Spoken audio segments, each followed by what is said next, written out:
Welcome to PSL pavilion. This is your host Isma Aslam. मेरे साथ मौजूद है उमर फारूक कॉल्सन। पीएसएल का धमाकेदार इवेंट जो है वो जारी है। काफ़ी कश्मकश दिखाई दे रही है। फैंस हों, खिलाड़ी हों, सभी में खूब जोशो खरोश पाया जा रहा है। आज भी काफ़ी इंटरटेनिंग मैच की उम्मीद की जा रही है। आज का जो मैच है वो स्केजुअल है कोयटा ग्लैडिएटर्स और पेशावर ज़ल्मी के दरमियान। पॉइंट्स टेबल पर अगर हम नज़र दौड़ाएं तो दोनों टीम्स जो हैं उनके सेम पॉइंट्स हैं, लेकिन कोयटा जो है वो चौथे नंबर पर है और पेशावर ज़ल्मी जो है वो 5वें नंबर पर है because of the net run rate. Of course हमारे पास स्टूडियो में हमें ज्वाइन किया है साबिक टेस्ट क्रिकेटर्स इमरान नज़ीर और अब्दुर्रहमान ने। उनसे गुफ्तगू करेंगे इसी मैच के बारे में। इमरान, आज भी ज़बरदस्त मुकाबला हमें देखने को मिलेगा बिकॉज दोनों टीम्स की अगर हम बात करें तो एक जैसी ही हैं। ये नहीं कह सकते कि कोई एक टीम दूसरी टीम से बेहतर है या उनकी जो कारकर्दगी है वो थोड़ी बेहतर रही है। कोयटा ने जाहिर है मैच जीता है, पेशावर ने भी अपना लास्ट मैच जीता है, तो व्हाट डू यू थिंक कि आज की गेम जो है उसको क्या एक्सपेक्ट कर सकते हैं फैंस? आई थिंक इसमें आपका अपना व्यू है, मेरा अपना मेरा डिफरेंट है दोनों टीमें। पहले नंबर पे अगर मैं इस्लामाबाद की बात करूं तो लास्ट इनिंग जो उन्होंने खेली है लास्ट नाइट, जी आई थिंक मेरे हाल में उसमें एक चीज़ पूरी ही बैटिंग लाइनअप पे नजर आई कि ऑल इनफॉर्म बैट्समैन आया कि उन्होंने एक टाइम पे लग रहा था कि यार ये बस आते हिटे ही मार जा रहे हैं, लेकिन मे बी एक प्लान सेट होता है, लेकिन एंड ऑफ द इनिंग्स जो एक प्लान मैंने रियलाइज़ किया कि वो है उनकी प्लानिंग थी कि भाई गो एंड किल हिम, आप जाओ और मारो। 20-20, 25-25 करके सब ने ही कंट्रीब्यूशन की है, एक ने एक्स्ट्रा किया, लेकिन उसके बाद अगर पूरी टीम की मैं बात करूं तो आउटस्टैंडिंग इनिंग्स 190 प्लस। फिर उसके बाद अगर कोयटा की अगर मैं बात करूं तो कोयटा देखे एक ही बंदे के ऊपर ही अभी तक जो है जैसे रोय के ऊपर रिलाई कर रही है, टॉप ऑर्डर पे स्पेशली। लास्ट मैच आप देख लें, उससे पहले मैच देखे जैसे रोय ने आते ही 100 किया, वो मैच मज़े से जीते। फिर उसके बाद जैसे रोय पहली बॉल पे आउट हुए तो पूरी टीम ही जो है वो फ्लॉप होना शुरू होगी। लेकिन यहाँ पे उनकी बैटिंग लाइनअप और स्पेशली मिडल में सरफराज को बहुत केयरफुल खेलना पड़ेगा। जब तक सरफराज बीच में परफॉर्मेंस नहीं देंगे, और बेन कटिंग, ये दो ऐसे बैट्समैन है बीच में कि अगर ये दोनों अच्छा परफॉर्म करते हैं, अगर मिडल सबका चेक कर लें, ऑलराउंडर अच्छी परफॉर्मेंस दे रहे हैं, मिडल में बड़ा अच्छा खेल रहे हैं सारी टीमें, जो 4 टीमें हैं, लाहौर कलंदर, इस्लामाबाद, कराची तो खैर बेचारी मेरी तरह ही है। तो कहने का मकसद है कि सारी टीमों में मिडल में बहुत अच्छी परफॉर्मेंसेज है। लेकिन अगर मैं कोयटा की बात करूं या कराची की बात करूं तो कराची तो खैर बिल्कुल ही उन्होंने तो आउट क्लास ही कर दिया और रिकॉर्ड अपने नाम किया है। इस तरह तो लाहौर कलंदर भी नहीं थी, लेकिन क्रिकेट है, क्रिकेट में ये बैड फॉर्म इन फॉर्म सब पे आती है। और मैं कराची के साथ हूँ, मैं हमेशा जब भी कोई बहुत ज़्यादा मैच हारती है मैं उनको बैक करता हूँ, क्योंकि कोई भी नहीं कर रहा होता अच्छा है। लेकिन ये है कि कोयटा में आई थिंक मेरे ख्याल में जैसर रोय और एहसान अली को ये अगर अच्छी इनिंग स्टार्ट देते हैं तो मिडिल में आके इनको बैन कटिंग और सरफराज को परफॉर्मेंस देनी पड़ेगी। अगर ये परफॉर्म नहीं करते तो फिर इनकी टीम, क्योंकि अफरीदी बॉलिंग का बड़ा एज था, अफरीदी अनफॉर्चुनेटली वो भी अनफिट है, वो खेल नहीं रहे, नवाज भी नहीं है, तो ये उनका बॉलिंग अगर लाइनअप चेक करें तो उतनी स्ट्रॉन्ग नहीं है जितनी बाकी। अगर इस्लामाबाद की मैं बात करूँ तो वो सारे ही फॉर्म में बॉलर्स हैं, तो ये डिफरेंट तो है। बाकी क्रिकेट है, क्रिकेट में हम जो पहले हो वो मैच होता है हम उस पर बात करते हैं, आने वाले मैच पे हम यही बात कर सकते हैं कि यार आया इस बैट्समैन को इस तरह खेलना चाहिए। देखो सिचुएशन आपको मेंटेन करनी चाहिए। कराची की कल की हार की वजह क्या है कि आपको थोड़ा सा मेंटली स्ट्रांग रहना चाहिए, स्पेशली अमाद वसीम और कासम अकरम को, जिन्होंने मैच बनाया। आप देखा जाए तो पहले तो टोटली ही आप वन साइडेड हार रहे थे, लेकिन उन दोनों ने जितना अच्छा मैच बनाया, फिर उसके बाद एंड में भाई जब आप सेट बैट्समैन है तो आप खुद ही फिनिश करके जाए ना। अमाद वसीम नो डाउट बहुत अच्छा ऑलराउंडर है, लेकिन इस लड़के को जो है ना आई थिंक मेरे ख्याल में बैक टू बैक ऐसी परफॉर्मेंस देनी चाहिए, क्योंकि आपके अंदर इतनी एबिलिटी, इतना कॉन्फिडेंस, इतना टैलेंट है, आप कर सकते हैं, लेकिन क्या है कि पेशेंट। कासम अकरम पहला मैच हमारे पास यहाँ 2 टैलेंट आज बैठे हुए हैं, एक रिमान भाई हैं, थोड़ा सा उनको भी चांस देते हैं। वो लेफ्ट ऑर्डर फील करे। अब हाँ, उनको आउट करना बड़ा मुश्किल काम होता है, मजा आता है जब ये बात नहीं। देखो बात कहने का मकसद है कि आप क्वेश्चन करते हो, देखो ना फिर डिटेल में जब बात होती है तो फिर तो मजा आता है ना, जब मिडिल होता है तो मजा आता है। यस यस, फ्लैट पिच जब हो और मेरे जैसा यार बॉल ड्रिफ्ट हुआ इनकी तरफ आते हैं। अच्छा हम देखते हैं जेम्स विंस की बात करते हैं, जेसन रॉय की बात करते हैं, एहसान अली की, 3 टॉप ऑर्डर के बैट्समैन हैं। सरफराज अपने आप को एलिवेट करके नंबर 4 पे लेके आए हैं। आपको लगता है कि यहाँ पे आपको थोड़ा सा और एक कहते हैं ना फायरवर्क वाला बैट्समैन चाहिए, सरफराज को टाइम लगता है बिल्डअप करने में, यहाँ पे आई थिंक थोड़ा बेहतर बैट्समैन ही होना चाहिए। होना भी चाहिए लेकिन अगर सरफराज अगर आप 10 या 12 ओवर के बाद बैटिंग पे आते हैं तो वो वैसे भी स्ट्रेंथ नहीं है, आपको वहाँ हिटें मारनी है, तो आपको डॉट बॉल्स की रेशो नहीं है 10-12 ओवर के मार्जिन भी बचता नहीं है, एरर नहीं है। तो जहाँ आपने 10 डॉट बॉल भी खेले वो टीम के ऊपर बहुत बड़ा बर्डन प्रेशर आ आता जाता है, है, वो जो नया प्लेयर आता है उसके लिए मुश्किल होता है। तो लेकिन ये चौथे नंबर पे आएंगे, थोड़ा आपके पास टाइम भी होता है, आप सेटल हो सकते हैं, लेकिन आफ्टर 10 to 12 ओवर आएंगे तो फिर आपके वही बैट्समैन आते हैं जो आपके पास गेम प्लान में होते हैं कि जिनको फायर वर्क के लिए भेजना होता है। लेकिन आज के मैच में पेशावर की बॉलिंग बहुत डिपेंड करेगी, क्योंकि उनको जितने कम मार्जिन में रोक सकते हैं रोक लें, क्योंकि पेशावर की बैटिंग वैसी फॉर्म में नहीं है जिस तरह पहले 2 गेम्स में थी। लेकिन इसके हिसाब से आपको 170 180 के अंदर उनको आउट करना पड़ेगा अगर बॉल फर्स्ट करते हैं। डिफेंड तो हो रहा है टोटल एग्जैक्टली लेकिन ये है कि आपके लिए मुश्किल आता है कि अगर आपकी ओपन इतना अच्छा स्टैंड नहीं करती है, 2-3 विकेटें गिर जाती हैं, तो फिर आप पे स्टेट में 10-12 की एवरेज आती है, तो इसको थ्रू आउट लेके चलना बहुत मुश्किल होता है। बीच में फिर एक आधी विकेट गिर गई तो फिर आपके 12-14 की एवरेज हो जाती है, तो फिर आपकी वैसी इनफॉर्म बैट्समैन नहीं है मिडल्स में। एक बेन कटिंग है और रदरफोर्ड वैसा भी फॉर्म नहीं कर रहे। बेन कटिंग थोड़ा फॉर्म में कि वो अकेला भी मैच लेके नहीं जा सकता, उसको भी नीचे आपके साथ कोई ऑलराउंडर्स चाहिए कि जो आपको गेम के साथ थोड़ा थोड़ा चिप इन कर ले। लेकिन पेशावर के आखिरी 4 प्लेयर्स ऐसे नहीं है कि जो 10-12 बॉल पे आपको 40 रन बना दें, वो एक बेन कटिंग ही आपके पास के जो आपको रन बना के दे रहा है। लेकिन आप एक बॉलिंग यूनिट में आके आप जितना भी इनको स्क्वीज कर सकते हैं वो कर ले, क्योंकि इनकी ओपनिंग अगर 10 ओवर खेल गई तो फिर आपसे वही गेम ली जाएगी। अगर रॉय और एसन अली 10 ओवर खेल गए मींस के बोर्ड पे 120-30 रन लगे होंगे, तो फिर आखिरी आप एसन पे फोकस कर रहे हैं, जेम्स विंस भी तो पड़े हुए हैं। मैं दोनों प्लेयर की बात कर रहा हूँ क्योंकि ये बहुत लंबा खेलते हैं, ये 8-10 ओवर तक दोनों खेलते हैं और ये गेम को टोटली चेंज कर देते रहमान हैं। वो तो सही है, लेकिन हमने देखा है कि अगर कोयटा के पास नीचे वालों की बारी आई है, इफ्तिखार अहमद की बात करें, हम उमर की बात करें, हम सरफराज ने भी 1-2 इनिंग्स अच्छी खेली हैं, तो अगर जिम्मेदारी आती है तो वो भी लोग अच्छा कर रहे हैं। तो ये नहीं कह सकते कि टोटली अगर ओपनर्स अच्छा नहीं करेंगे तो नीचे से कोई अच्छा कर नहीं पाएगा। लेकिन ये है कि इस पे बॉलिंग भी बड़ा डिपेंड करती है। अगर वो फॉर्म में है तो आपके अपोजिशन में भी ऐसे बॉलर्स होने चाहिए कि जो आखिरी 4 ओवर में इन बैट्समैन को रोक सके, क्योंकि आखिरी 4-5 ओवर्स में यहाँ के 5 ओवर करते हैं, क्योंकि जेसन रॉय 3rd गेम में आउट जल्दी हुआ है, तो अगर आज वो जल्दी आउट नहीं कर सकते तो फिर ये उनके लिए बहुत, कोयटा के लिए बहुत बिग टाइम बेनिफिट होता है कि रॉय और एसन पहले 3 नंबर के बैट्समैन 10 से 12 ओवर अगर खेल जाते हैं तो फिर आप समझे कि गेम में थ्रू 10 से 12 का मतलब है कि 120 रन आराम से होता है अगर तीनों खेलते हैं। और आपके पास फिर 8 विकेटें बाकी होती है, आपके पास जितना आपने अपनी टीम को संभाल के रखा होता है वो फिर 1 by 1 आते हैं, तो आप किस को बचा सकते हैं। तो उस मौके पे 2 ओवर्स भी अच्छे लग जाए, 3 ओवर्स अच्छे लग जाए, 15-15 के तो 45 रन बन जाते हैं, तो 150 हो तो 195 बन जाते हैं। तो लास्ट 3 ओवर्स आपके पास डेप्थ में ऐसे बॉलर्स होने चाहिए। ठीक है, एक छोटे से ब्रेक पे जाएंगे, ब्रेक के बाद जब वापस आएंगे तो हम इसी गेम पे जो कि शुरू होनी है थोड़ी देर में उससे मजीद बात करेंगे।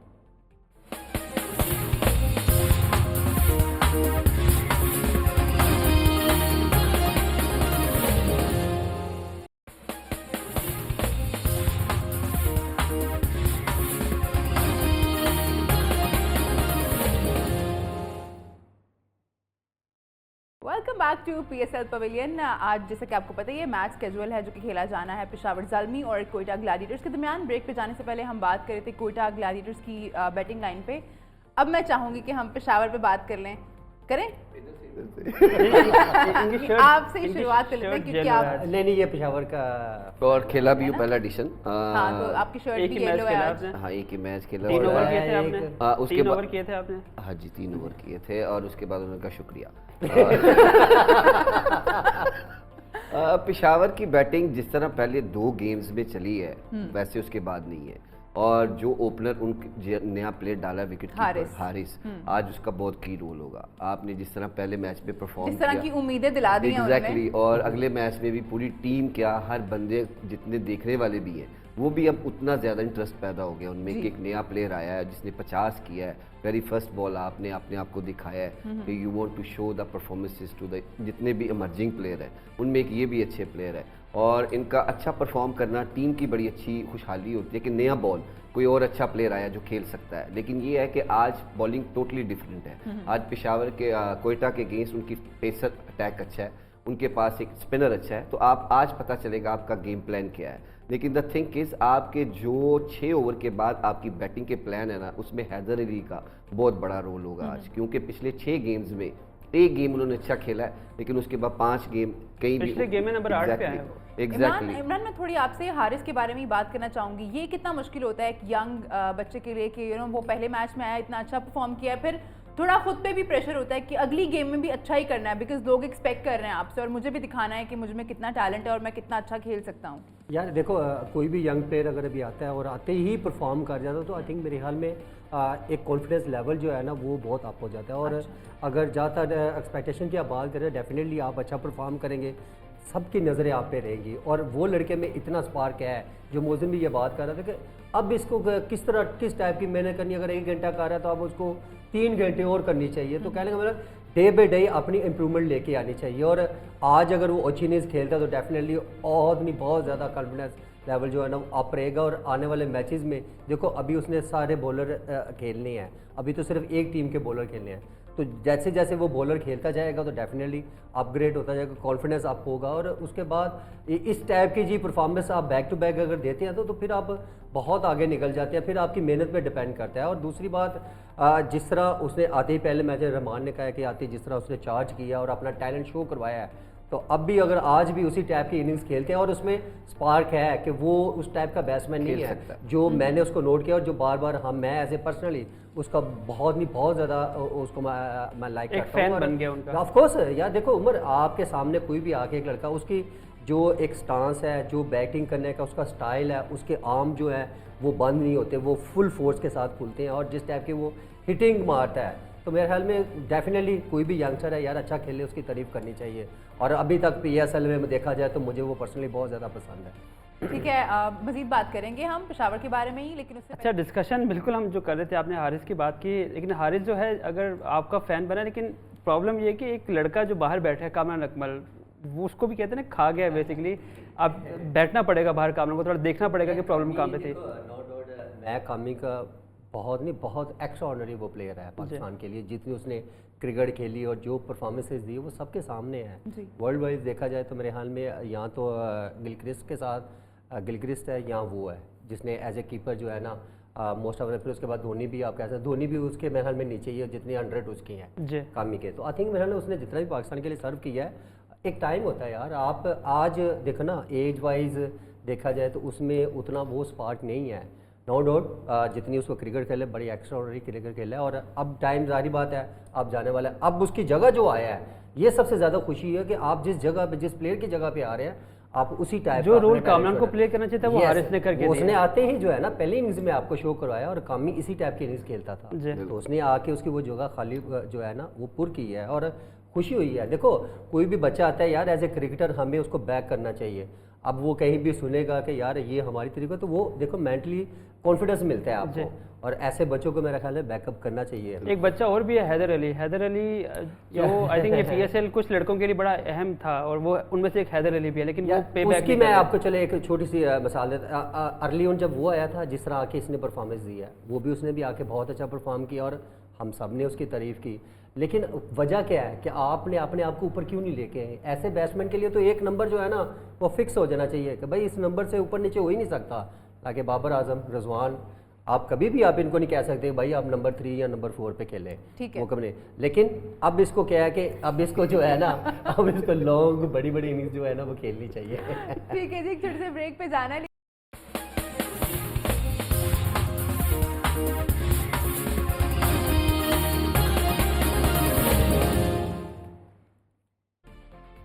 Welcome back to PSL pavilion. और अब हमारा एक फन सेगमेंट जो होता है रैपिड फायर के नाम से।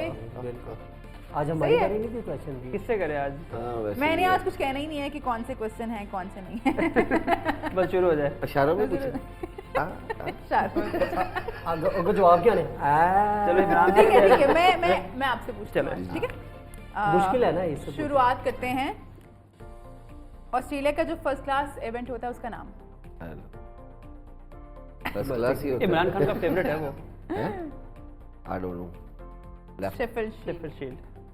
क्रिकेट वर्ल्ड कप 2015 किस पाकिस्तानी खिलाड़ी ने सबसे ज्यादा रन्स बनाए थे वर्ल्ड कप 2015 में? T20 50 ओवर और 50 ओवर 2015 टाइम चल रहा है। उसमें हफीज था, अभी उनका जिक्र हो रहा था।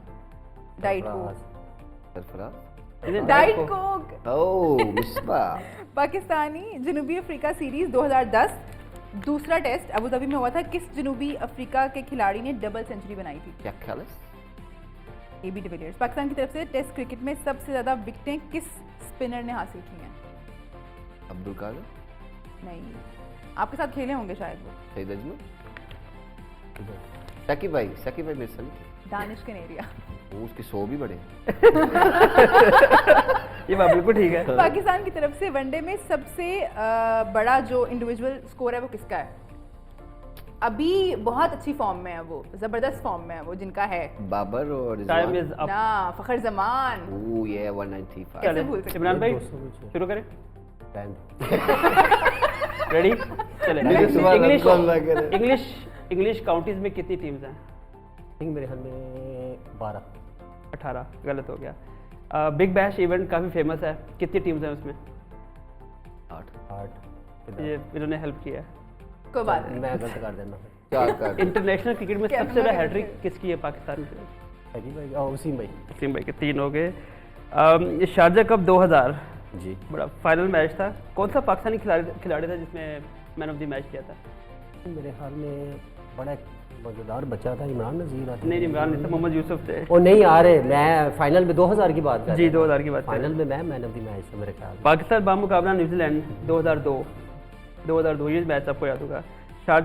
शाहिद अफरीदी की सेंचुरी, पाकिस्तान को कितने रन का ओपनिंग स्टैंड मिला था? आई थिंक 100 कुछ था, मैं और अफरीदी थे उसमें। आप और शाहिद हाँ अफरीदी जी। थे।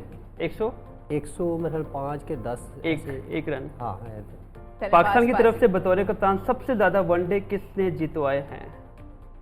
वो मेरे ख्याल में Moin Khan. Imran Khan.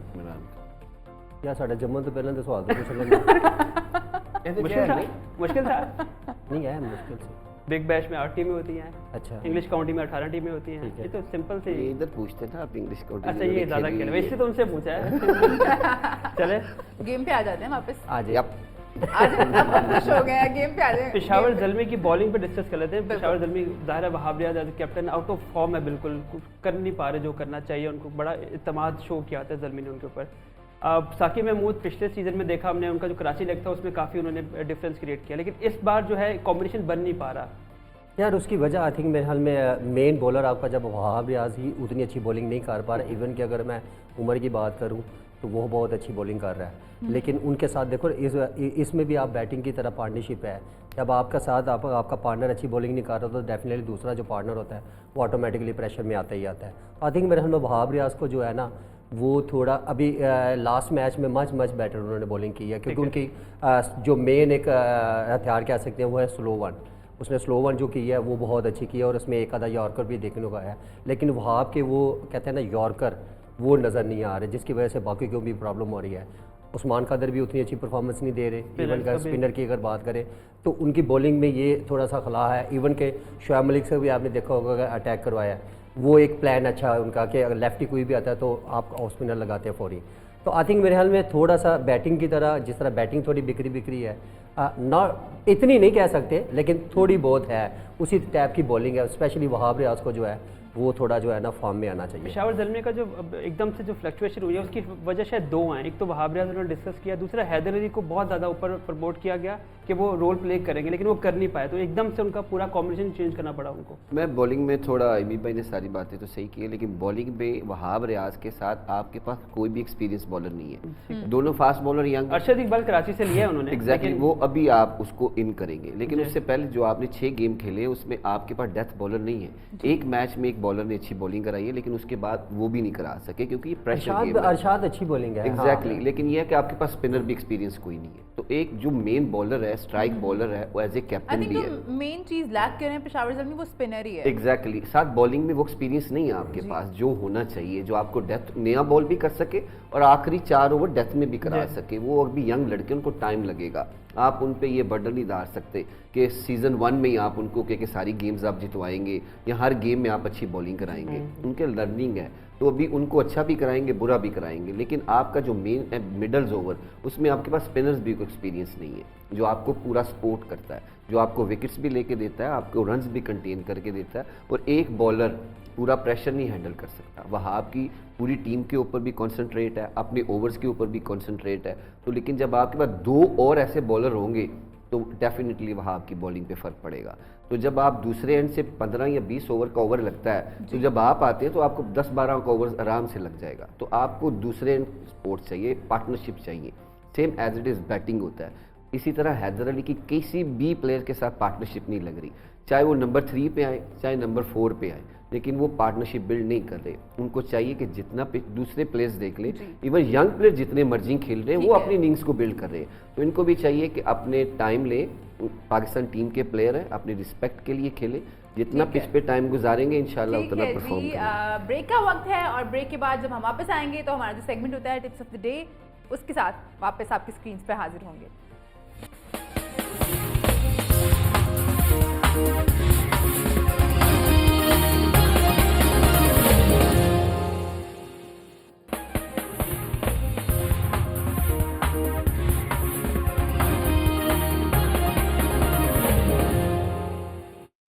Welcome back to PSL pavilion और अब हमारा सेगमेंट जिसका नाम होता है टिप्स ऑफ द डे। आज मैं चाहूँगी कि आप हमारे यंगस्टर्स जो देख रहे होते हैं उनको ये बताएं कि फ़्लाइट डिलीवरी किस तरह से कराई जाती है और उसकी क्या इंपॉर्टेंस होती है गेम में। फ्लाइट डिलीवरी हमेशा आपको विकेट ही दिलवाती है, बहुत लेस चांस होता है कि आपको हर फ्लाइट पे हिट लगे। अभी जितनी भी T20 हो रही है, ये जितनी भी मॉडर्न क्रिकेट है, इसमें ज़्यादा हिट्स लगती हैं, फ्लाइट्स पे कोई भी नहीं जाता। अभी भी इस PSL में भी देख लें, जिसने भी फ्लाइट कराई है उसको विकेट ज़रूर मिली है। इवन खुशदिल शाह ने भी जितने भी बॉल छोड़ के किए, अब वो रेगुलर स्पिनर नहीं है लेकिन इस इवेंट में करा रहा है, उसने जब भी बॉल छोड़ा उसको या टर्न मिला है या उसको विकेट मिली है। और ये ऐसी चीज़ है कि इससे बैट्समैन की आई को आपने अप एंड डाउन करना होता है। एक आप लो ट्रजेक्टरी से बॉल कराते हैं, वो एक ही पेस से आता है, बैट्समैन उसको एक अच्छी आंख से खेलता रहता है। जब इसकी वेरिएशन आप यूज़ करते हैं ना, तो उसकी आइज़ एंड हेड ऊपर और नीचे होती हैं, तो उसमें भी वो डिसीव होता है। आप एक ही लो बॉलिंग कराते जाएंगे, पेस से कराते जाएंगे, वो बड़ा इजी आता है बैट पे। तो वाई वी सेड के यूज़ द वेरिएशन, वेरिएशन इसी चीज़ को कहते हैं। और फ्लाइट बॉल कराने से डरना नहीं है किसी भी स्पिनर में। फ्लाइट पे एक छक्का लग जाएगा, 2 लग जाएंगे, लेकिन जब आपकी वो अच्छी लाइन और लेंथ पे गिरना शुरू होती है तो वो एक टीजिंग बॉल है, वो आपका राइज भी होता है, आपको टर्न भी मिलता है और इससे बैट्समैन डिस्टर्ब भी होता है, क्योंकि उसकी पेस चेंज हो गई है, उसकी आई जितनी भी सेट थी वो नीचे दे के खेल रहा है एक बॉल को ही। तो जब आपने उसको एयर में थोड़ा किया तो उसकी वही आई ऊपर चली गई। कल भी अगर देखा जाए तो अरमान आसिफ की अगर बात करें तो उसने Exactly. 2 ऑलरेडी 6 मार दी हैं, लेकिन उसने बॉलर्स की हिम्मत, उसने फिर उसने उसी लूप में छोड़ा बॉल फ्लाइट कराई और वही टेम्पटेशन देनी पड़ती है कि ये जाओ मारो उसको, कोशिश करो, चेस करो बॉल को। इससे आपका फुटवर्क भी, बैट्समैन का फुटवर्क भी एक जैसा नहीं रहता। जब आप बॉल की पेस चेंज करते हैं, वो फ्रंट फुट आए, बैक फुट आए, आप पिच भी रीड कर लेते हैं, पिच की पेस भी रीड कर लेते हैं कि इस पर कितनी पेस से जाना चाहिए। तो specially 5 day cricket, 4 day cricket में आप जितना फ्लाइट बॉल कराएंगे उतना ही आपको सक्सेस मिलेगी, क्योंकि बैट्समैन गरीबी होता है उसके रन्स के लिए, उसको क्योंकि मिडन्स खेल रहा है।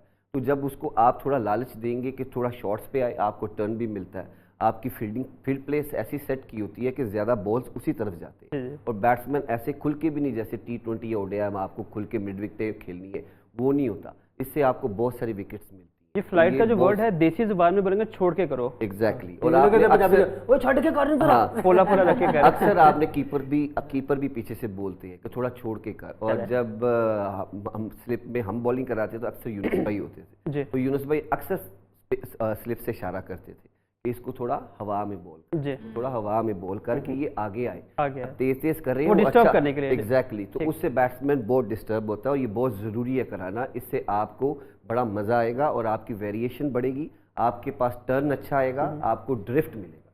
इमरान इस टाइम पंप अप हो रहा है। पंप में मेरा पता क्यों पंप हो रहा है, मैं कभी मनु को छड़। अच्छा, लेग ग्लांस हमें याद है मोहम्मद यूसुफ बहुत प्यारे लगते थे खेलते हुए, उनकी जो बैटिंग स्टांस था, ग्लांस करता बड़ा प्यारा। तो ये बैटिंग का जो ग्लांस है, लेग ग्लांस, इसको जरा एक्सप्लेन करें कि आपको खेलना कैसे होता है और क्यों खेलना होता है। यार उमर, आप जो बात कर रहे हैं, देखें अगर मैं यूसुफ की बात करूँ, यूसुफ भाई की, तो मेरे ख्याल में वर्ल्ड वाइज देखा जाए तो बेस्ट फ्रंट फुट ग्लास अगर की बात करें, ऑन पे खेलना है या ऑफ स्टंप पे खेलना है, उनका स्पेशली एक चीज़ थी, उनका फुटबॉल बहुत अच्छा था। अच्छा, जिसका फुटबॉल अच्छा है, आई थिंक मेरे ख्याल में उसको कभी भी कोई प्रॉब्लम नहीं। इवन के हम लोग बहुत सारी अभी मॉडर्न क्रिकेट की अगर मैं बात करूँ तो इवन मेरे दौर में भी जब मैंने लास्ट टाइम क्रिकेट की उसमें भी क्या होता था, उससे पहले क्रिकेट में होता था हम लोग यूँ शफल करते थे पहले। अच्छा, अब वो उतना टाइम नहीं है क्योंकि अब आपको रन चार्ज करने होते हैं। अब क्या करते हैं, इसी पाँव पे रहते हैं। आपने वो कहते हैं ना, अब ये सांस लिया और इसी पे ना आप रेडी होते हैं, ये रेडी पोजीशन है। इसी पे आपने अगर फ्रंट फुट जाना है तो आपने यही ब्लॉक करना है, अगर इसी पे आपने बैक फुट जाना है तो आपको बड़ा इजी बैक फुट। ठीक है। जो आप बात कर रहे हैं, देखिए उसका जिस बंदे का ये फुटवर्क अच्छा है, और स्पेशली अगर ये टो की मैं बात करूं, ये जितना मिडल में वो वाली भी जो सामने स्टंप्स है ना बॉलर्स वाली, उसके मिडल में जो है ना उसका तीर का निशाना होना चाहिए। ये आपका जितना फुटवर्क, देखो समटाइम होता है कि ये यहाँ आके बंदा ब्लॉक हो जाता है। जैसे पजामे का याद है, कैंची पे आ रही है, जो भी इंस्विंग पड़ी पैडों पे लगी, आउट।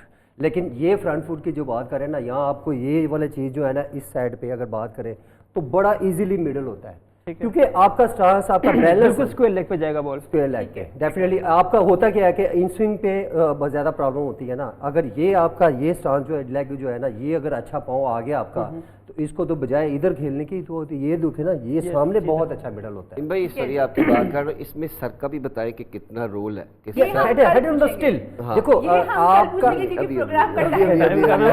देखो जब तक आप बच्चे कह रहे हैं कि सब्र करें, नहीं बच्चों को देखो ना, ये थोड़ा लेक्चर देना है। कहने का मकसद उमर, ये हेड की तो देखना एक, वो तो आपका जितना स्टेबल होगा उतना इजी होगा। जितना आप हेड स्टिल रखेंगे उतना ही आप अच्छा बॉल कमाएंगे। चलें, बहुत शुक्रिया आप दोनों का, इतनी मज़े की जो टिप्स हैं वो शेयर करते हैं हमारे यंगस्टर्स के साथ। हमारे साथ भी प्रोग्राम का टाइम खत्म हो गया है। हमारी आपसे मुलाकात होगी रात को गेम के बाद, और फिर जो मैच में सूरत हाल रही होगी इस पर हम बातचीत करेंगे रात 12:15 पे। अपना बहुत ख्याल रखिए और देखते रहिए न्यू न्यूज़।